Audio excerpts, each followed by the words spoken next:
नमस्कार दोस्तों, आशा करता हूं आप सब बहुत अच्छे होंगे। देखिए, आज हम डिस्कस करेंगे 13, 14, 15, 16, 17 जुलाई का द हिंदू न्यूज़पेपर और PIB that is press information bureau का इंपॉर्टेंट करंट अफेयर्स। तो लीजिए गाइस, स्टार्ट करते हैं। सबसे पहले बात करेंगे लॉ ऑन बेल के ऊपर। तो देखिए, सीआरपीसी डिफाइन नहीं करती है, ये जो वर्ड है बेल को सीआरपीसी में डिफाइन नहीं किया गया है, बिल्कुल याद रखना।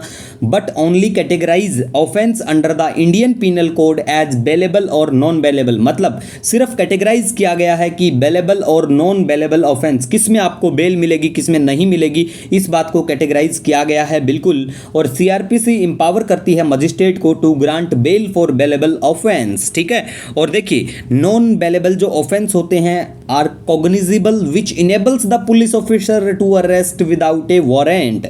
बिल्कुल बेसिक चीजें हैं, आपको पता होना चाहिए, क्योंकि रिसेंटली जुडिशियल कस्टडी और पुलिस कस्टडी में डिफरेंस ही पूछ लिया गया था, ठीक है। तो बेसिक चीजें बहुत बार एग्जाम में पूछी जाती हैं, ऐसा नहीं है नहीं पूछी जाती, ठीक है।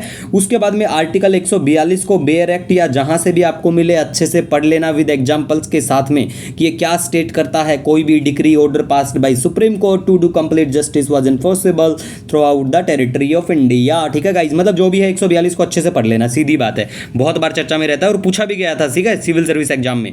उसके बाद में हम यहाँ पे बात करेंगे ग्लोबल जेंडर गैप इंडेक्स के बारे में। तो देखिए, ग्लोबल जेंडर गैप इंडेक्स भाई पब्लिश किया जाता है वर्ल्ड इकोनॉमिक फोरम के द्वारा, और इस बार का इंडेक्स है, उसमें बताया गया किसी भी देश को फुल जेंडर पैरिटी मतलब अचीवमेंट नहीं करी किसी भी देश ने। प्यारे भारत की रैंक 135 आई आउट ऑफ 146। तो देखिए, पता होना चाहिए, पीसीएस एग्जाम में रैंक भी पूछ लेते हैं कि कितनी क्या रैंक आई भारत की रिसेंटली 2022 का जो global gender gap index release हुआ उसमें।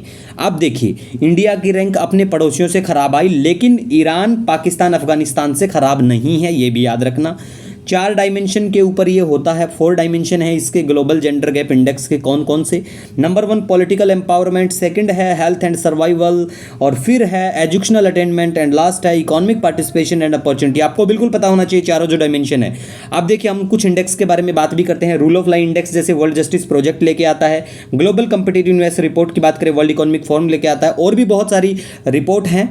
हमारा जो टेलीग्राम चैनल है डेली द हिंदू नोट्स, आप सर्च कीजिए, वहाँ पे जाइए, बिल्कुल आपको एक पीडीएफ मिल जाएगा, और उसमें हमने डिफरेंट जो भी रिपोर्ट है मेनली वो वहाँ पे डिफाइन बताया गया है अच्छे से। लेकिन 2-3 रिपोर्ट मतलब ऑर्गेनाइजेशन की याद रखो, जैसे वर्ल्ड बैंक कौन कौन सी करता है, वर्ल्ड इकोनॉमिक फोरम कौन सी करता है, आईएमएफ कौन सी क्या करता है, वही मेनली पूछते हैं, ठीक है। अदरवाइज देखिए, जो चर्चा में रहती है ना वही पेपर में आती हैं, फिर वो सब हम डिस्कस करते हैं, तो डरने वाली कोई बात ही नहीं है।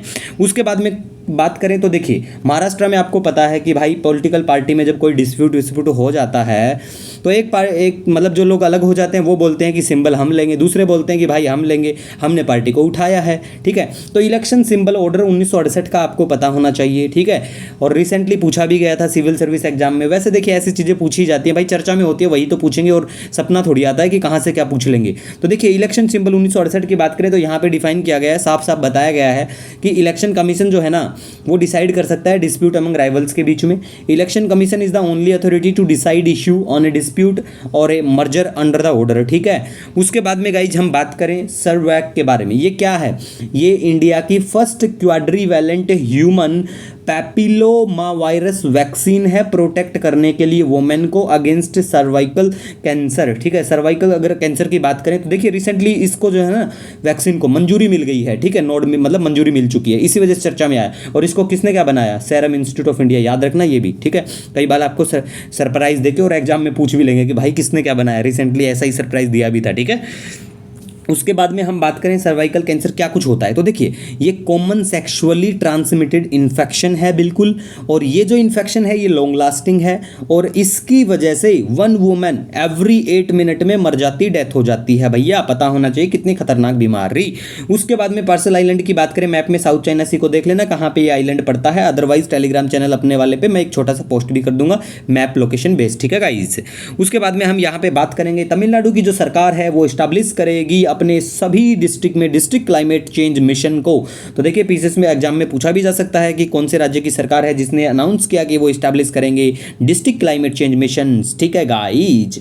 उसके बाद में सेंट्रल ग्राउंड वाटर अथॉरिटी चर्चा में है, तो आपको पता होना चाहिए पहली बात कि ये जो अथॉरिटी है ना इसको कॉन्स्टिट्यूट किया जाता है अंडर एनवायरमेंट प्रोटेक्शन एक्ट 1986।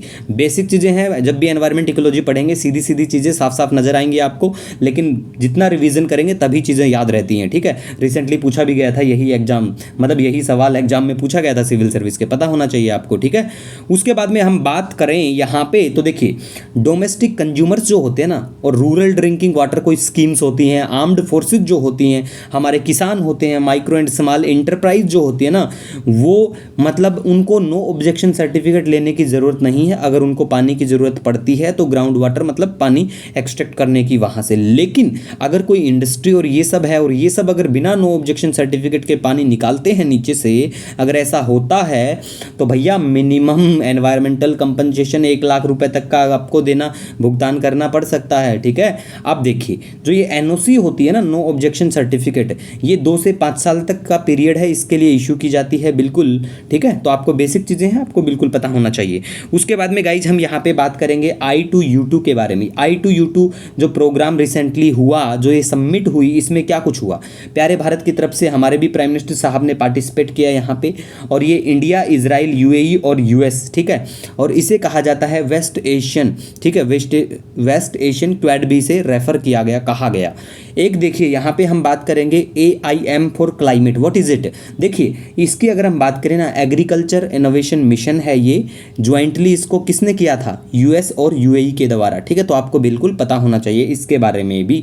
बहुत सारे देशों की जो गवर्नमेंट है वो भी बिल्कुल इसमें पार्टिसिपेट फिर करती हैं, भागीदारी अपनी लेती हैं, लेकिन किसने क्या सेटअप किया पूछ लेते हैं बहुत बार एग्जाम्स में, ठीक है। उसके बाद में हम यहाँ पे बात करें गाइज, तो देखिए विद्यांजलि योजना के बारे में बात करें तो देखिए ये योजना किससे संबंधित है। देखिए इस योजना की अगर हम बात करें तो मेनली इसका काम है कि क्वालिटी एजुकेशन जो है ना सरकारी स्कूलों में, उसको इंक्रीज करना, किसकी सहायता लेके, प्राइवेट सेक्टर और कम्युनिटी जो है ना उनकी सहायता लेके। उसके बाद में प्लेटफॉर्म ऑफ प्लेटफॉर्म्स, एग्रीकल्चर हमारा जो मंत्रालय है उसके द्वारा बिल्कुल अंडर नेशनल एग्रीकल्चर मार्केट जो है ना, नाम, उसके तहत बिल्कुल इसको फिर लाया गया है। उसके बाद में हम बात करें इंस्टीट्यूशनल जो ये फ्रेमवर्क है, बिल्कुल क्या कुछ है, तो देखिए इसको रिलीज किया जाता है NIRF को, मिनिस्ट्री ऑफ एजुकेशन के द्वारा। अगर हम बात करें शुरुआत की 2015 में किया गया था। इसके 5 पैरामीटर हैं, यहाँ पे याद ना रहे तो कोई बात नहीं, लेकिन एक बार देख लेना, जैसे टीचिंग लर्निंग है, रिसर्च एंड प्रोफेशनल। उसके बाद में अगर हम बात करें यहाँ पे ग्रेजुएशन आउटकम्स है, आउटरीच एंड इंक्लूसिविटी है, परसेप्शन है, ठीक है। अब देखिए इसमें IIT मद्रास को फर्स्ट पोजीशन मिलती है ओवरऑल। अगर हम बात करें रैंकिंग के बारे में यहाँ पे, तो बिल्कुल बेसिक चीज़ें तो देखिए 1-2 पता होना चाहिए, जिसकी सहायता से आप एलिमिनेट भी कर पाएँ, ठीक है। उसके बाद में हम वीर सावरकर, VD सावरकर के बारे में बात करते हैं। VD सावरकर साहब के बारे में पहले भी हम बात कर चुके हैं। तो देखिए वीर सावरकर की अगर हम यहाँ पे बात करें तो प्रेसिडेंट किसके रह चुके हैं, प्रेसिडेंट हिंदू महासभा के 1937 से 1943 तक रहे हैं। अभिनव भारत सोसाइटी 1904 में बिल्कुल फाउंड किया जाता है, और इनकी एक किताब भी है जिसका नाम है the history of the war of Indian independence, आपको बिल्कुल पता होना चाहिए, ठीक है गाइज। उसके बाद में हम बात करें दूनागिरी, पूछ लें कि भाई दूनागिरी रिसेंटली चर्चा में था तो ये क्या है, बता दें कि भाई ये कोई टेम्पल है, ये है, लेकिन नहीं, ये चौथा शिप है अंडर P-17A फ्रिगेट्स जो प्रोजेक्ट है नेवी का, नेवी के तहत जो शिप बनाने का उस सब का है, ये बिल्कुल आपको पता होना चाहिए, ठीक है। और उदयगिरी के बारे में बात करें, ये 3rd शिप है तो पता होना चाहिए। उसके बाद में देखिए INS अगर हम बात करें इंडियन नवल शिप के बारे में, अष्टाधारिणी, देखिए ये पूछा भी गया था एक बार सिविल सर्विस के लास्ट ईयर, मतलब एक बार पूछा भी गया था सिविल सर्विस एग्जाम में, तो आपको पता होना चाहिए। टॉर्बेटो लॉन्च एंड रिकवरी वेसल है, ठीक है। उसके बाद में गाइज हम यहाँ पे बात करेंगे नामसाई डिक्लेरेशन के बारे में। नामसाई डिक्लेरेशन की बात करें, असम और अरुणाचल की सरकार के बिल्कुल बीच में साइन किया जाता है एक एग्रीमेंट, तो ठीक है। और नामसाई की अगर हम बात करें ना तो ये कहाँ पे पड़ता है, ये जो एरिया जो जगह है ना नामसाई के बारे में बात करें, अरुणाचल प्रदेश में ही पड़ती है, ठीक है। उसके बाद में बात करें तरंगा हिल के बारे में, देखिए ये अगर बात करें ना तरंगा हिल्स, ये चर्चा में आई PIB में, तो पता होना चाहिए गुजरात में पड़ती है। कोई रेल प्रोजेक्ट ऐसा कुछ लेके आया गया है, तो कहाँ पे क्या टेम्पल भी हैं, अंबाजी टेम्पल है और अजीतनाथ जैन टेम्पल। ये जो तरंगा हिल है ना मेनली मतलब गुजरात में है, और ये जो टेम्पल है ये भी गुजरात में है, आपको बिल्कुल पता होना चाहिए। उसके बाद में हम यहाँ पे बात करें जागृति के बारे में। जागृति क्या है, देखिए जागृति कंज्यूमर्स को एम्पावर करने के लिए एक मैस्कोट है बिल्कुल, और इसे लॉन्च किया जाता है डिपार्टमेंट ऑफ कंज्यूमर अफेयर्स के लिए। उनके जो राइट्स हैं कंज्यूमर्स के, उससे इनको अवेयरनेस मतलब अवेयर करवाया जाए, जागृति यही काम किया जाएगा जागृति के द्वारा। उसके बाद बात करें तो ग्रीन पिट वाइपर्स, ये क्या है, ये स्नैक की प्रजाति है, ठीक है, और कुछ खास इतना नहीं है। उसके बाद में गाइज अगर हम बात करें ना यहाँ पे, तो देखिए रिसेंटली चर्चा में था मेडिएशन बिल। मेडिएशन बिल चर्चा में क्यों था, मेडिएशन बिल 2021, क्योंकि देखिए पार्लियामेंट्री स्टैंडिंग कमेटी जो है ना उसने रिकमेंड किया था कुछ चेंजेस का, तो भाई जब चेंज हो जाएंगे ना अच्छे से डिस्कस करूंगा, कुछ नहीं छोड़ेंगे, ठीक है। उसके बाद हम बात करें जेम्स वेब स्पेस टेलीस्कोप आपको पता है, बिल्कुल हमने भी पहले डिस्कस किया है। तो देखिए, जेम्स वेब स्पेस टेलीस्कोप किसने मिलके किया था? NASA plus European space agency plus Canadian, तीनों ने मिलके बिल्कुल इसको लॉन्च किया, ठीक है। उसके बाद में देखिए जेंडर एक्ट 2019 भी चर्चा में है। अब देखिए हम ट्रांसजेंडर एक्ट 2019। अब ट्रांसजेंडर एक्ट 2019 चर्चा में क्यों आया? क्योंकि जो हमारा डीजीसीए जो है ना, उसने रिसेंटली डिनाई कर दिया था कमर्शियल पायलट का लाइसेंस देने से, किसको? ट्रांसजेंडर कैंडिडेट को। तो इसी वजह से फिर मंत्रालय मतलब हमारी सरकार के द्वारा कहा गया क्या कुछ ड्रामा किया है तुमने, ये सब नहीं होना चाहिए, इससे तो ट्रांसजेंडर की तौहीन होती है। तो इन सब चीज़ों में इसी वजह से चर्चा में आया, ठीक है। उसके बाद हम बात करें एफटीए के बारे में, ये भी चर्चा में ऑलमोस्ट रहता ही है। FTA free trade agreement Australia UAE के साथ में बिल्कुल रिसेंटली तो चर्चा में आया। उसके बाद में हम बात करें, देखिए आज की अगर बात करें ना द हिंदू की, तो आज रुपया के ऊपर बहुत अच्छा आर्टिकल आया है, तो पढ़ लेना एक्सप्लेन पेज में, ठीक है। उसके बाद में बेल एक्ट जो हमने डिस्कस किया ना, बेल एक्ट भी पढ़ लेना, आज संडे को द हिंदू में आया है बिल्कुल।